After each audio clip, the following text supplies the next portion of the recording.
پھر ہمارا ہے ان اللہ لا یخفی علیہ شیء فی الارض ولا فی السماء، یعنی تخلیق انسان میں اللہ کی قدرت کاملہ نطفہ کو کئی مراحل سے گزار کر اسے انسان کی شکل میں پیدا کرتا ہے، اور اس کی قدرت کاملہ کا یہ حال ہے کہ دنیا میں کروڑوں اربوں انسان پیدا ہو چکے ہیں، لیکن کسی کی شکل و صورت دوسرے سے کلی طور پر نہیں ملتی۔ بنیادی اختلاف تو صرف 3 قسم کے ہوتے ہیں: رنگ کا اختلاف، قد و قامت کا اختلاف اور نقوش کا اختلاف، لیکن محض ان 3 قسم کے اختلاف سے اربوں انسانوں میں سے ہر ایک کو مابل امتیاز شکل و صورت عطا فرمانا اسی وحدہ لا شریکہ کی قدرت کاملہ کا کارنامہ ہے، اور اس کی حکمت کا کاملہ کا تقاضا یہ ہے کہ اس نے استقرار حمل سے لے کر بعد کے تمام مراحل جو ہے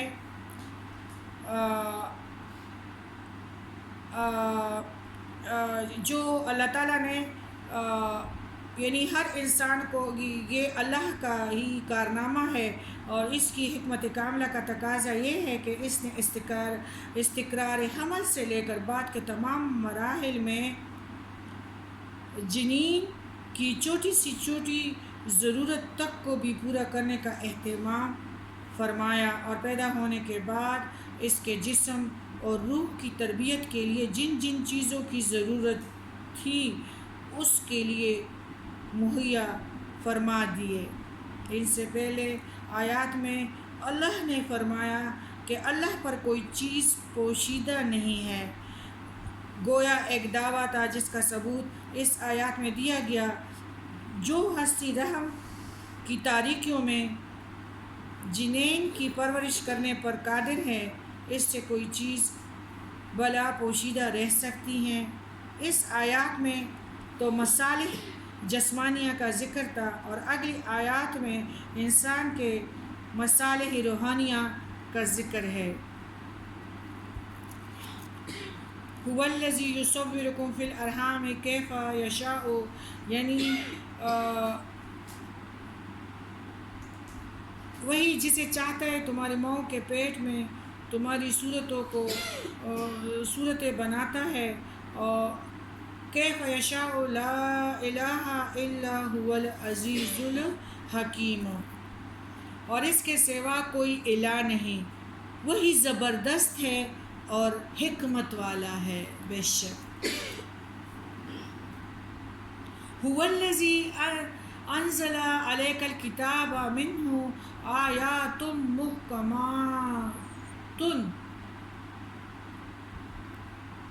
محکمات آیات وہ ہے جن کا مطلب واضح ہو، اس میں کسی قسم کا اشتباہ نہ ہو اور نہ ہی کوئی دوسرا مطلب لیا جا سکتا ہو۔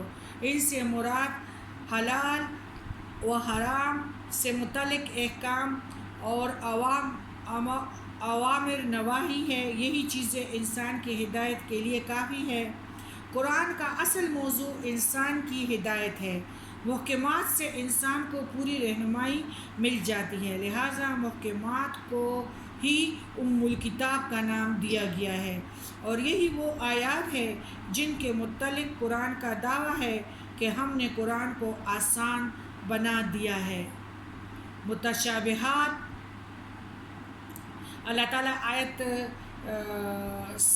7 میں فرماتے ہیں: آمنا بہ کل من عند ربنا وما یذکر الا اولو الالباب۔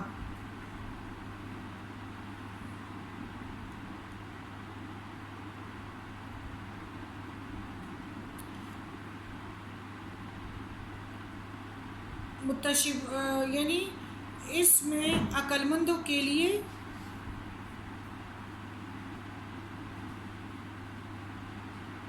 نشانی ہے۔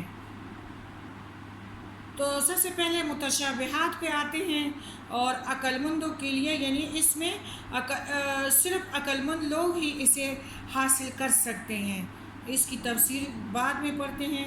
سب سے پہلے متشابہات، یعنی متشابہات کے پیچھے پڑنے والے پر یہ واضح رہے کہ گمراہ فرقوں کی اکثریت کا ہدف یا محض استدلال ایسی ہی متشابہ آیات ہوا کرتی ہیں۔ مثلا مذکورہ بلا آیات کی جب جہمیہ کو سمجھ نہ آئی اور از روئے عقل انہوں نے اس کی تعویل کی تو استوا کے معنی ہی بدل کر استولا غالب آنا کر لیا۔ ان کا نظریہ یہ ہے کہ اللہ ہر جگہ موجود ہے، لہٰذا اس آیات کی تعویل لازم ہے۔ اس آیات میں وہ لوگ عرش اور ایسے ہی بعض مقامات پر کرسی کا معنی اقتدار اور استوا کے معنی استولا غالب آنا کر کے آیات کو اپنے عقیدہ کے موافق بنا لیتے ہیں۔ اللہ نے واضح طور پر بتلا دیا کہ ایسی آیات کی تعویل کا صحیح مفہوم اللہ کے سوا کوئی نہیں جانتا۔ رسول اللہ صلی اللہ علیہ وآلہ وسلم نے فرمایا، جب تم ایسے لوگوں کو دیکھو تو جو متشابہات کے پیچھے پڑتے ہیں تو سمجھ لو کہ اللہ نے قرآن کریم میں انہی لوگوں کا ذکر کیا ہے، لہٰذا ان سے بچو۔ بخاری کتاب التفسیر۔ متشابہات کی دوسری قسم،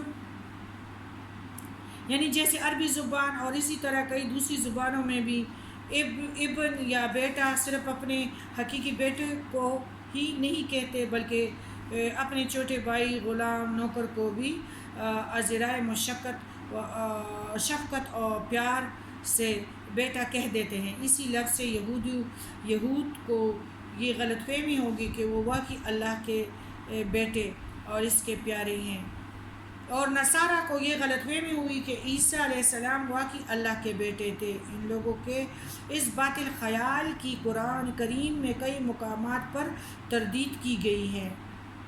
اسی طرح آغاز کائنات اور زمین آسمان کی تخلیق کے متعلق سوال کرنے والوں کا جواب دینے کے بعد اللہ نے سورہ حامیم السجدہ کی آیات نمبر 10 میں فرمایا،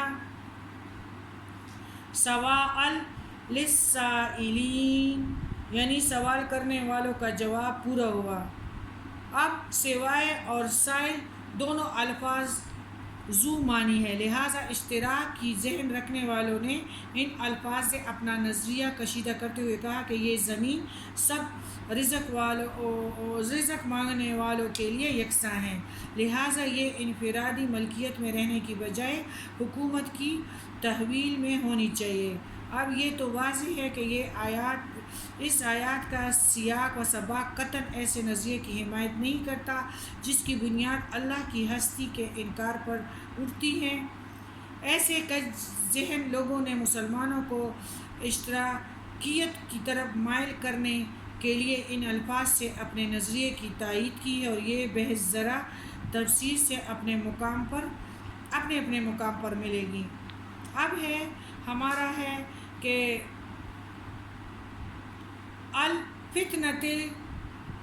الفتنة وابتغاء تأويله وما يعلم تأويله إلا الله والراسخون في العلم يقولون آمنا به كل من عند ربنا وما يذكر إلا أولو الألباب، اور اس میں یہ عقل مند لوگ ہی حاصل کر سکتے ہیں۔ متشابہات کا تعلق حقائق سے ہوتا ہے جو انسانی عقل کی دسترس سے باہر ہوتے ہیں، انسان کی ہدایت سے بھی ان کا تعلق نہیں ہوتا، لہٰذا عقل صحیح اور قلب سلیم رکھنے والے لوگ ان کے در پہ نہیں ہوا کرتے۔ ان کا اندازہ فکر یہ ہوتا ہے کہ دونوں قسم کے آیات کا منبع ایک ہے، اس سے دونوں منزل من اللہ درست اور صحیح ہے۔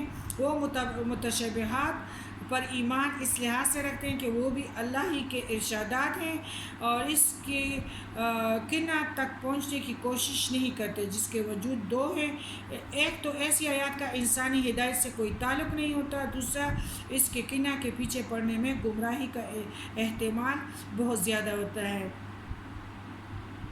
اور اسی طرح ان لوگوں کے مطابق بھی ہے جو اللہ پر وقف کو لازم قرار دیتے ہیں. یہی تفسیر راجح ہے کہ علامات وقف سے بھی ظاہر ہے. تاہم بعض حضرات یہاں وقف کو ضروری نہیں سمجھتے اور اس کے بعد وہ کا عاطفہ قرار دیتے ہیں. یعنی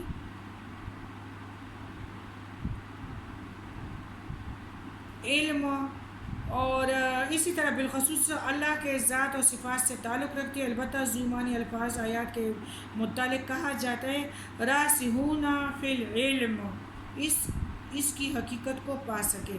علم میں ہمارے رب العالمین فرماتے ہیں کہ دعا یوں مانگا کرو،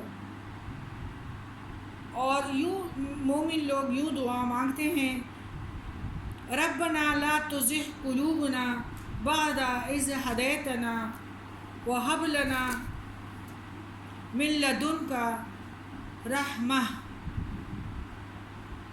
انک انت الوہاب.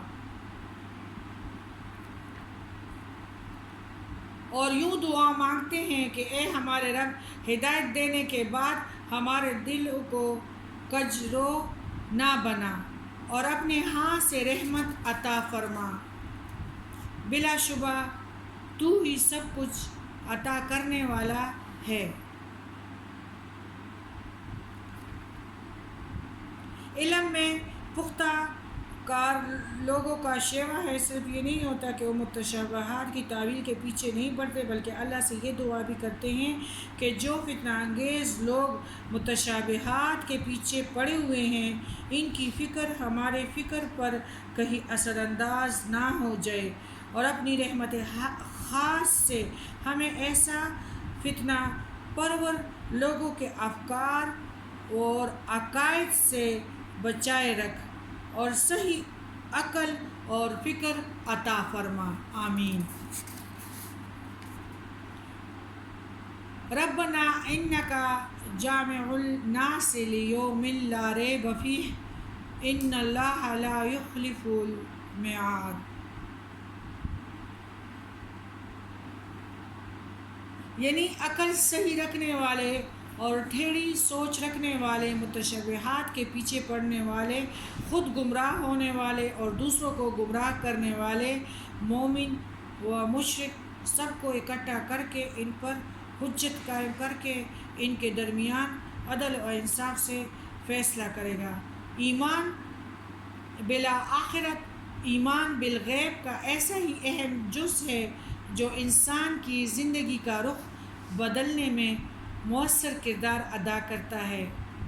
لہٰذا یاد دہانی کے طور پر اس نظریے آخرت کو راسخون فی العلم یعنی مومنوں کی دعا کا حصہ بنا دیا گیا ہے کہ یا رب العالمین ہمارے چہروں کو اپنی طرف رکھنا، ہمارے چہروں کو اپنی طرف پہ رکھنا، اور ان لوگوں کے ساتھ ہماری دوستیاں بنانا یعنی جو تیری ذات کو سمجھتے ہیں اور وہ یکسو ہے.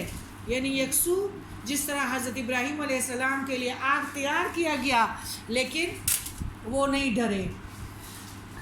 اس کے لیے جب چولہے پہ اس کو جبرائیل علیہ السلام تک آئے تھے لیکن ان لوگوں نے انکار کیا. حنیفہ بس اللہ.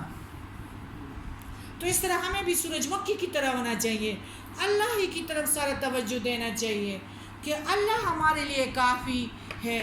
اور اللہ تعالیٰ نے پھر دعائیں بھی ہمیں سکھائی ہے، پھر جانماز پہ آنا بھی، پھر صلاۃ حاجت بھی. تو ہمیں کس چیز کا غم ہے؟ ہمیں یقین اور گمان بھی نہیں ہے نا. اگر ہمیں اللہ پہ پختہ یقین حاصل ہو جائے تو ہم ساری چیزوں سے بے فکر ہو جائیں گے، کیونکہ اللہ تعالیٰ ہمارا ابھی پیٹ میں نے آنکھیں بنائے، دماغ بنائے، خوراک، دانت، پھر بچہ دودھ نہیں چوستا تھا، پھر خود ہی اس نے منہ ڈالا دودھ کی طرف، پھر جب اس کو دانت مل گئے تو اس کا بھی انتظام میں نے ہی رکھا تھا. اگر اس پہ یقین آ جائے تو کوئی غم نہیں. لا الہ الا اللہ.